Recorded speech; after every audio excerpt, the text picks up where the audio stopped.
我好像总是控制不好爱一个人的度，我只要真的喜欢一个人，我就会发了疯的在意，我会每天都在想他到底是不是真的喜欢我，他这么做到底是为什么，那么做又是为什么，我会放大每一个细节，一一揣摩，确认对方是不是和我一样真诚。我学不会网上那些权衡利弊、欲拒还迎的招数，我知道学那些玩意儿我能赢，但是我不想，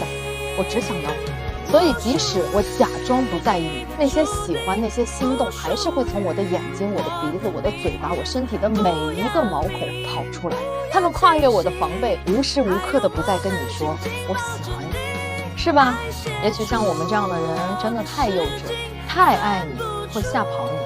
假装不爱你，那就是真的不爱你。